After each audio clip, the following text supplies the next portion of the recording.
নমস্কার বন্ধুরা, কেমন আছো সবাই? আশা করছি তোমরা সবাই ভালো আছো, সুস্থ আছো। আমিও ভালো আছি।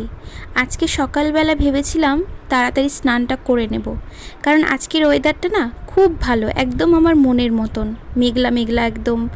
আর এদিকে ঠান্ডা ফুরফুর করে হাওয়া আসছে।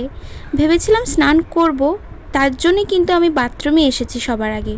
এসেই দেখি বালতিতে 2-3টে তোমাদের দাদা ভাইয়ের কটা গেঞ্জি, একটা হাফ প্যান্ট, এগুলো ভেজানো আছে। তাই ভাবলাম ও হয়তো ভিজিয়ে গেছে এসে ধোবে বলেই। আমার জন্য এরকম কিছুই রাখে না। সত্যি কথা বলতে এই প্রেগনেন্সির টাইমে কিন্তু ও আমাকে কোনো কাজই ঠিক মতন করতে দেয় না। মানে যতক্ষণ ও বাড়ি থাকে ততক্ষণ আমি কিছুই করি না, সব কিছুই কিন্তু ওই করে দেয় হাতে পাতে। কিন্তু ও তো ভেবেছে ওই ধোবে, আর বাথরুমে সকাল সকাল ওর এই দুটো জামা দেখে ওইভাবে তো ধুয়ে দেওয়া যায় না। তাই ভাবলাম ধুয়েই ফেলি। আর ও যেহেতু সকালবেলায় কাজে চলে গেছে, আজকে না সেরকম কিছু খেয়ে যায়নি জানো তো। মানে সকালবেলায় এদিকে আমি উঠতে লেট করেছি, শরীরটা খুব খারাপ ছিল। আর এদিকে ওরও কাজে যাওয়ার টাইম হয়ে গেছিলো। মানে 8টার দিকে কাজে যায়, আর ওই 8টার মধ্যে না রান্না বান্না করে দিতে হয়। আর আজকে যেহেতু সেটা পারিনি, তাই সকালে পান্তা ভাতটাই খেয়ে গেছে। দুপুরবেলা হয়তো কিছু একটা খেয়ে নেবে, তাও মানে যদি হোটেল টোটেল থাকতো তাহলে হতো। এখানে হোটেলও নেই।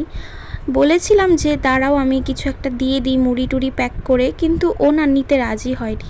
কি আর বলবো, জোর জবরদস্তি করলেও হয় না। মানে যে খাবে সে যদি মুড়ি নাই খায়, শুধু শুধু দিয়ে কি করব। আজকে মানে মানাও করেছিলাম ওকে যে আজকে কাজে যেতে হবে না, আজকে দিনটা ভালো আছে, অন্য অন্য দিন তো রোদের মধ্যে পুড়ে জ্বলে কাজ করো, আজকের দিনটা ভালো, আজকে বাড়ি থাকো। কিন্তু শুনলো কই। আসলে কাজে না গিয়েই বা কী করবে বলো। আমাদের এই সামনে যে পরিস্থিতি কী হয় সেটা কেউ বলতে পারে না।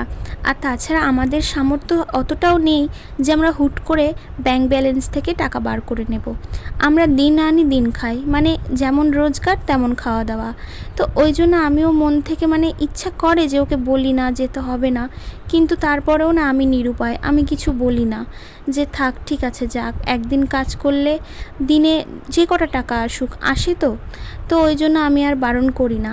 আর এদিকে দেখো আমার কিন্তু কাপড় কটা ধোয়া হয়ে গেছে। আর আমার না বলেছি না যে রান্নাবান্না কিচ্ছু হয়নি, তাই ভাবলাম একেবারে এই ফাঁকে যেহেতু একটু একটু ভিজে গেছি, স্নানটা করেই আসি। তো ওই ফাঁকে স্নান করে এসে কিন্তু এই কাঁঠালটা নিয়ে পড়েছি। মানে অনেক দিন ধরে কিন্তু আমার কাঁঠাল খেতে ইচ্ছা করছে, তাই ভাবলাম আজকে কাঁঠালটা রান্না করি। আর এদিকে বন্ধুরা কাঁঠালটা কিন্তু দেখো আমি গ্যাসে চড়িয়ে দিয়েছি।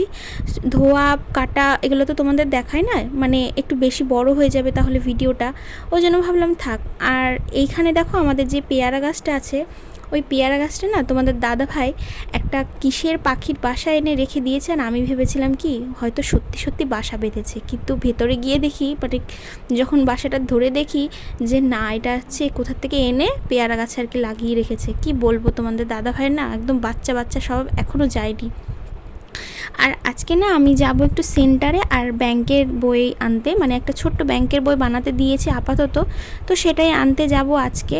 তো তাই ভাবলাম যে তাড়াতাড়ি খেয়ে নিই। আর এদিকে তোমাদের দাদাভাই ফোন করেই আমাকে বলল যে কাজ নাকি হয়নি, মানে কাজ আজকে ছুটি। কি কপাল ভাবো। ও ওই ফাঁকে চলে আসলো, আমাকে মানে বলল তাড়াতাড়ি রেডি হও, খেয়ে দিয়ে নাও, আজকে তোমাকে নিয়ে যাব ব্যাংকের বই আনতে। নইলে আবার কাজ কবে, মানে কালকে তো আবার এই জন্য ছুটি নিতে পারি না, যেহেতু আজকে বন্ধ হয়ে গেল, তো আজকে যা যা করার আজকে কমপ্লিট করে ফেলবো। তো ওই ফাঁকে যেহেতু আমিও খুশি হয়ে গেছি যে আজকের দিনটা যাক, তোমাদের দাদাভাই শেষমেশ বাড়ি, মানে ভেবেছিলাম বাড়ি থাকবে, ইচ্ছা ছিল যে বলবো বাড়ি থাকো, তো শেষমেশ দেখো আমার ইচ্ছাটাও পূরণ হলো। ভগবান এই জন্যই বলে ভগবান সবসময় যা করে ভালোই করে। তো কাজে গেছে, কাজ ছুটি ছিল, চলে এসছে বাড়িতে। আর ওই ফাঁকেই আমাকে ফোন করে বলে দিয়েছে তাড়াতাড়ি খেয়ে রেডি হয়ে নাও, আমি এসে তোমাকে নিয়ে যাব হচ্ছে সেন্টারে আর ব্যাংকের বই আনতে। তো ওইদিকে আমি ব্যাংকের বই তো এনেছি, আর তারপরে সেন্টারে এসেছি। আর ওই যে দেখতে পাচ্ছ সাদা কালারের একটা ঘর, নীল নীল দরজা, ওটাই সেন্টার। এসে কিন্তু দেখি সেন্টার আজকে বন্ধ। আজকে জানো তো বন্ধুরা, বন্ধ হওয়ার কোনো কারণই নেই, আজকে কিন্তু দিব্যি খোলা রাখে, কিন্তু কি জানি আজকে খোলা নাই কেন। মানে হয়তো আজকে অনেক দিন পরে না, মানে আবহাওয়াটা একটু ভালো, হয়তো দেখে মনে হচ্ছে রোদ রোদ, কিন্তু না বেশ ঠান্ডা ঠান্ডা আবহাওয়া জানো তো। মানে ওই মেঘে মেঘে মাঝে মধ্যে সরে সরে মানে রোদটা আসছে, আবার মেঘলা মেঘলা হয়ে যাচ্ছে। তো তাই ভাবলাম যে এখন আর বাড়ি যাব না, কিছুক্ষণ এখানে বসে থাকি। তো তোমাদের দাদা ভাইয়ের জন্য একটা ঠান্ডা এনেছি, যেহেতু আমার ঠান্ডা এই সময় খাওয়া বারণ আছে, মানে স্প্রাইট কোনো মানে কোনো জুস খাওয়া আমার বারণ, হয়তো ক্ষতি হবে ওই কারণেই হয়তো বারণ করেছে।